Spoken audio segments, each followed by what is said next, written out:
What is up everyone, my name's Al from GamesRoom, and today, that's right, you join me talking about a Dreamcast title. Now, did that surprise any of you? Probably not, so if you haven't already subscribed, please make sure to, and also hit that notification bell. Now, what we're talking about today is Time Nights, that's right, on the Sega Dreamcast. Now this one's come to quite a fair few different titles. This one is on itch.io, so it is free to download. Obviously there's a link in the description box below. But if you love the style of Dedius, a game that came out quite a while ago on the Game Boy, well, you're probably going to like this one. Yeah, that's right, it's a platformer. I don't know how to really describe it. You're kind of like a little knight. It's a platformer, it's in the Game Boy style. Anyway, I'm going to shut the hell up. Let's just have a look. Anyway, it works on the Sega Dreamcast thanks to Ian Michael. Ian Michael was one who actually helped get it onto the Sega Dreamcast. You know, so really, do I need to say any more? Probably not. Let's take a look.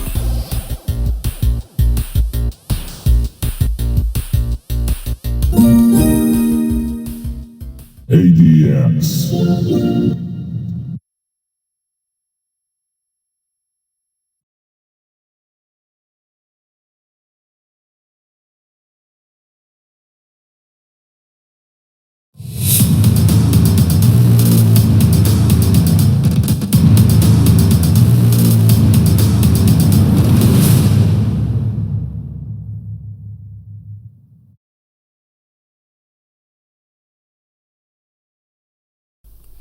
Now, what you're going to notice straight off the bat is it does say it has VMU support. Now, whether you'd use VMU support for this being such a small title, I'm not exactly sure. But hey, still cool to know that it has it.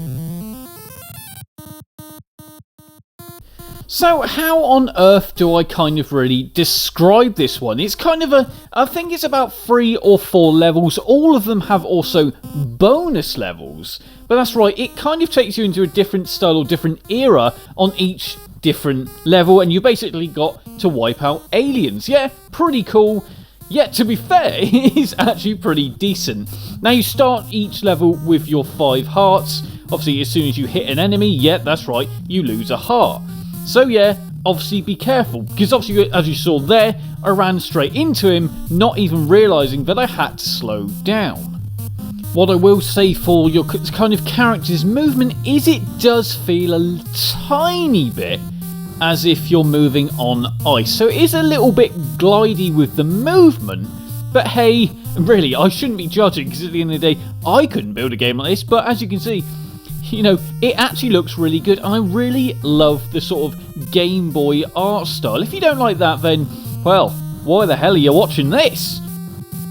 As I said, the real end, or, you know, the real end point here is kill all the aliens. Although it doesn't feel like, if you miss any aliens, that you really actually have any issues. Now, so as you saw right there, picked up some items. Make sure to pick up those hearts, because you will find it, but this game's actually not that easy, especially in the later levels where you're a ninja, which, to be fair, is actually my favourite level. But yeah, this really is it. It's go, hit your enemies, or you ghost your aliens. Although it's meant to be aliens, to me they kind of look a little bit like ghosts. Now, who are you going to call? Well, you're probably going to see in a special level later on, the Ghostbusters. That's right, actually make an appearance in this title. Now, for me, this game really feels like it's taken a lot from Super Mario. It feels very Super Mario in essence. Could I be wrong there? I'm not sure. But when you look at this level, you can kind of see exactly what I'm talking about. This clearly looks like this has been taken straight out of Super Mario Brothers. It's quite obvious that looks like the landscape from, you know, from Mario Brothers. But hey, you know, does that really matter? At the end of the day, these bonus levels are really pretty cool. They're really picking up a few items, for example. But again, it doesn't feel like it really adds anything to this. Now, whether this game is a demo just to show that this can be done, I'm not exactly sure. Or whether this is just kind of a little project just to see if it could be done. Like I said, I can't code for the, you know, for the hell of it, and so I can't really judge.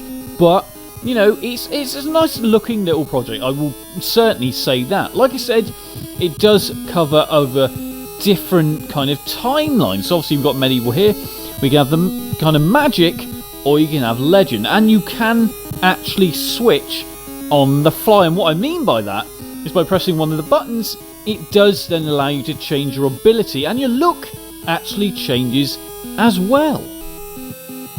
And you know, with that does actually mean you have a different weapon from that point, which is cool, because sometimes you actually do need maybe the hammer instead of a projectile, so yeah, it actually does make sense to have this ability, and you know, it really does switch on the fly really easily. Other thing is obviously you can pick up these yellow coins, which to be fair, I don't feel like they actually do anything. Again, like I said, it doesn't feel like what you actually do changes the outcome of the game. Like I said, this is clearly a demo. Well, I'm assuming this is a demo or a kind of a project just to show that this could be done.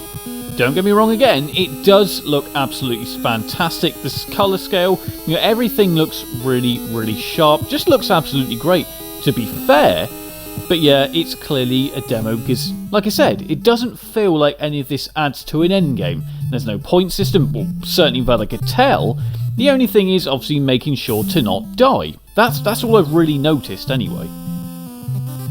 The other cool thing is you do actually have a few different playstyles, like you have here. This is clearly a shmup. Although you can't actually hit everyone, you obviously can hit the purple kind of seahorses and obviously pick up the coins, but you can't pick up the other characters. You can't hit the other characters.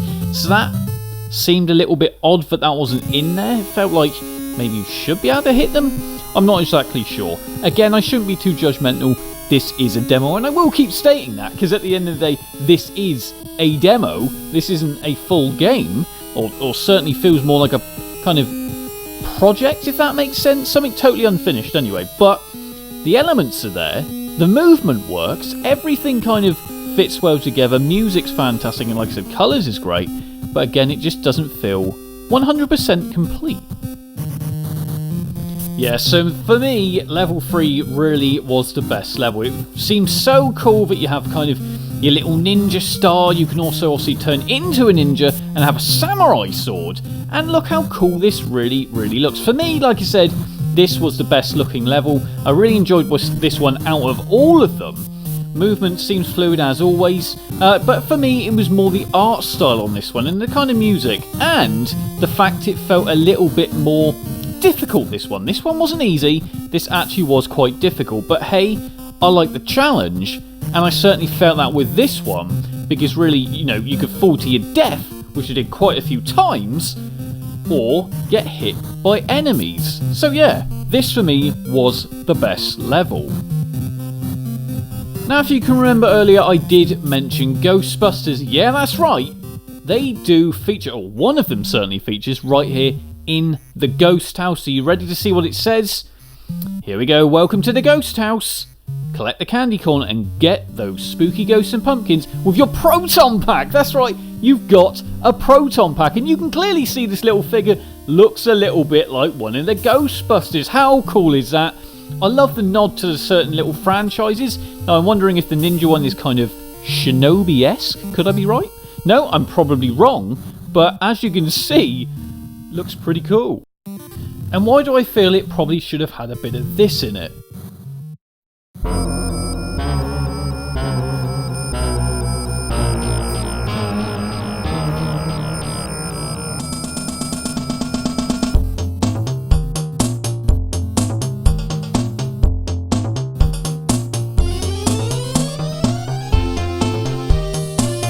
Now, you know I'm absolutely right there. That absolutely would have made the game for me. Like I said though, this game is absolutely fantastic.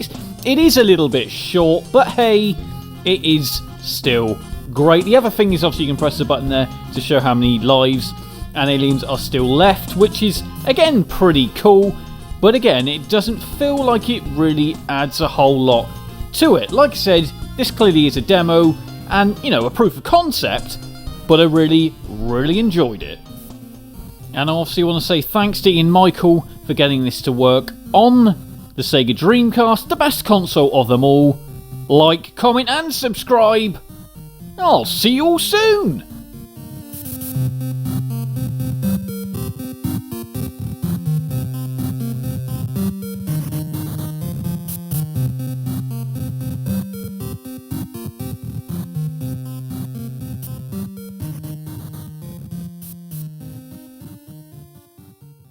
You can now support the channel on patreon.com/gamesrip, as well as remember to like, comment and subscribe.